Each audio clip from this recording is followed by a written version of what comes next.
Alright, with it being about a week until 2.4 starts, with it on the first half being the new 5-star character Yunli, today I'm here with the full build guide for her.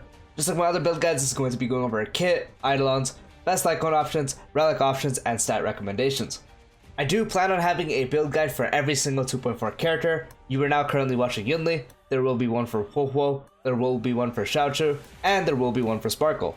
Still a bit iffy on doing a March one, but if enough people want it and I figure some stuff out, I will definitely add a March one to that for the new Hunt March.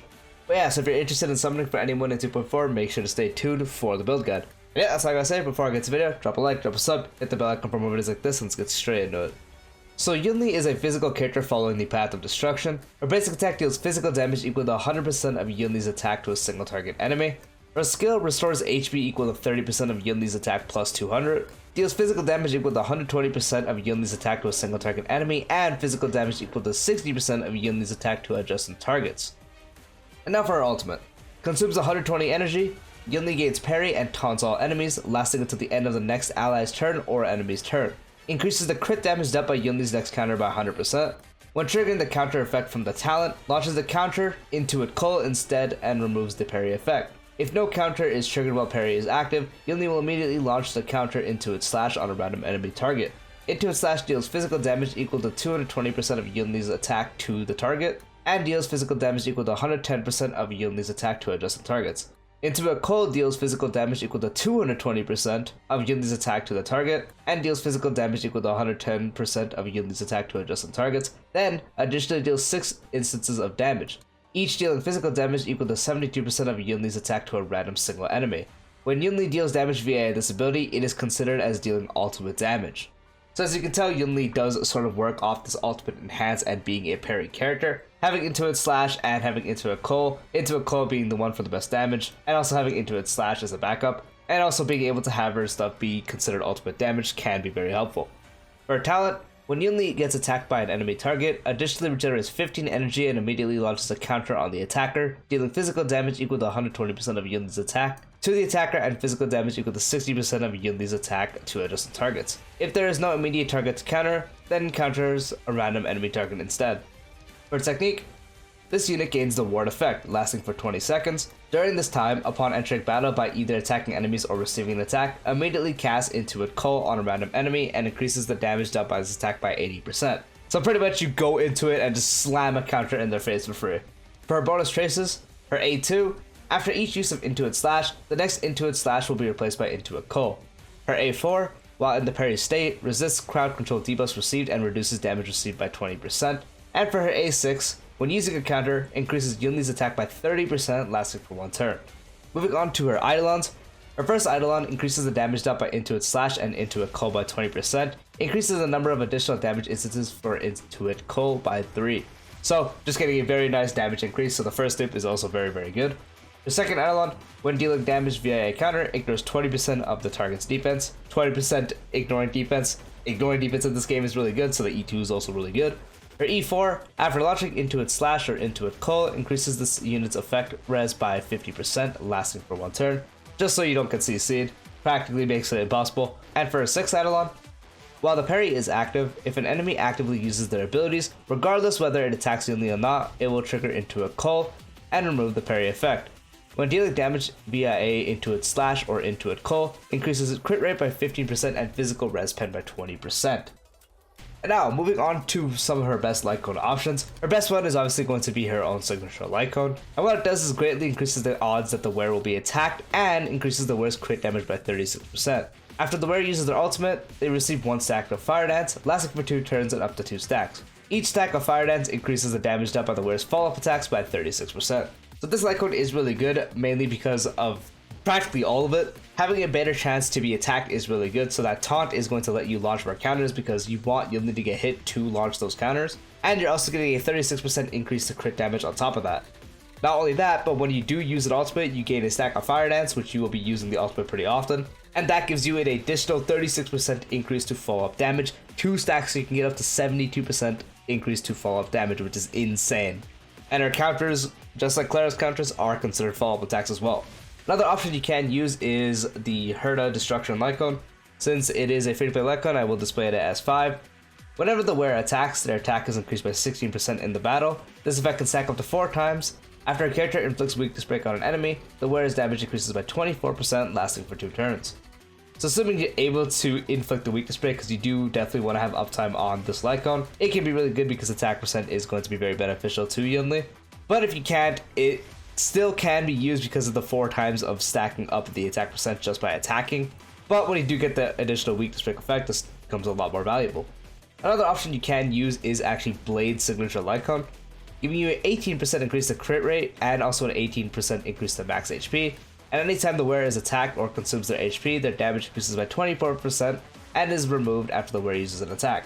So since, as I mentioned, Yunli is a counter character, you're going to be wanting to get hit a lot. And when you do get hit, you get the increase by 24%, and you're also getting a crit rate bonus, which is going to be very beneficial, and the max HP makes your Yunli even more tanky. Sadly, outside of that, it doesn't really provide much else. Like the attack percent, crit damage, like the signature Lightcone giving you a higher chance to get hit, it doesn't provide any of that, but it is still a useful option. And now for the 4-star Lightcones, I'm going to talk about 2, and I'm going to display both of them at S5. The first one is a Secret Bow, giving you a 40% damage dealt increase, and an extra 40% when dealing damage to enemies who have a higher HP percentage than the wearer. For the most part, you won't really have the second part because usually the enemies always have higher HP than you anyways, but you are still getting a 40% damage increase, so if you don't really have any other option, you can use this one just for the 40% damage increase. And then another one is the Under the Blue Sky, giving you a 32% attack increase, and anytime you defeat an enemy, you get a 24% increase to crit rate for 3 turns. Attack percent, as I mentioned, very good, and now you're getting crit rate anytime you do defeat an enemy, which is relatively doable, and a 24% increase to crit rate for 3 turns is really good, so this is also another option you can use. Now, moving on to the Relic portion of this video, our best in slot Relic for the 4-piece is going to be the Wind Soaring set, the 2-piece increasing your attack by 12%, the 4-piece giving you a 6% increase to crit rate, and after the wearer uses a follow-up attack, increases the damage dealt by the ultimate by 36%, lasting for 1 turn. And if you guys do remember, the ultimate, anything changing towards into its slash or into a call, is considered ultimate damage. So you are using the follow-up attack of the counter, so you can use the regular one, and when you are using one of the intuits, it is considered ultimate damage. So you are getting the 36% bonus from this Relic set, and it becomes a rest in slot for that reason. And also the 6% crit rate is helpful because who wouldn't like more crit rate? Another option is the 4-piece of the physical set, the 2-piece giving you 10% physical damage, and then the 4-piece, anytime the wearer attacks or is hit, which again, you'll be getting hit a lot, their attack increases by 5% for the rest of the battle, stacking up to 5 times. So you're getting up to a 25% attack increase when you do attack or get hit a total of 5 times. So it is just a nice attack percent increase you can get. And then the 2-piece increasing your physical damage is also helpful. And then past running those 2 4-pieces, everything else is kind of just running 2-piece. Like you could take 2-piece of any of the attack percent ones, so the Wind Soaring set as it is a 2%, Musketeers, the Dot set, and you could combine that with 2-piece of the physical set, or you could also do something like 2-piece of one of those and 2-piece of the follow-up set, because as I said, her counters are considered follow-up attacks, and with the 2-piece of the follow-up set, you're getting a 20% increase to follow-up damage. So that is another option you can do. As for her best planner ornaments, the best one is going to be the Durin set, which anytime an ally or her uses a follow-up attack, you gain a stack of merit, and each stack of merit increases follow-up damage by 5% and stacks up to 5 times. And when there is 5 stacks, you get a 25% increase to crit damage. And this does again include her. She can be the one doing the follow-up attacks, and since she's going to be countering a lot, it is extremely easy to stack this up even without another character that does follow-up attacks. So using this set can give you up to a 25% increase to follow-up damage and a 25% increase to crit damage. So this is going to be the best set for the best overall damage. Another really good one is going to be Inertial Soto, giving you an 8% increase to crit rate, and when you do have 50% crit rate or higher, you get an increase to ultimate and follow-up damage by 15%. And even if one or the other didn't work here, her follow-up would be getting benefited, which is the counters, so you're getting a 50% increase to that. But since the ultimate is also considered ultimate damage when you are doing the intuits, I'm not exactly sure if you are getting both bonuses off that, but either if you're getting one or both, it is still really good. And then the last one is everyone's favorite, Space Healing Station, giving you a 12% increase to attack when you do have 120 speed or higher, whereas attack increases by an extra 12%. This one is going to be a little bit on the weaker side because I will say you are not going to be building Yunli with speed, so the 120 speed is actually pretty difficult to achieve.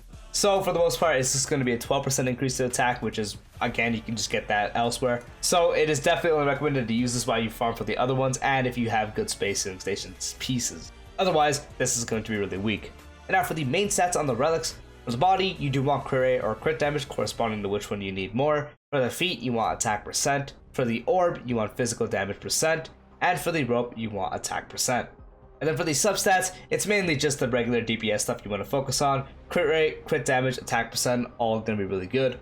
Thankfully, speed doesn't really matter, so you can ignore any needs of speed rolls. And again, mainly just focus on crit rate, crit damage, attack percent. Maybe throw in some effect res, HP percent just for more tankiness, because Yunli's going to be getting hit a lot. So more HP makes her more tanky, and more effect res makes her less likely to be CC'd. And yeah, that is the full build guide for Yunli. Let me know if you guys are going to be summoning for her, because me personally, I'm probably going to be going for her E2, because she seems like a really fun unit, and both her E1 and E2 are really damn good. And so, I'm definitely going to be trying for that, so pray for my wallet. But yeah, let me know if you guys will be summoning. Hope you guys found the guide helpful. Peace out.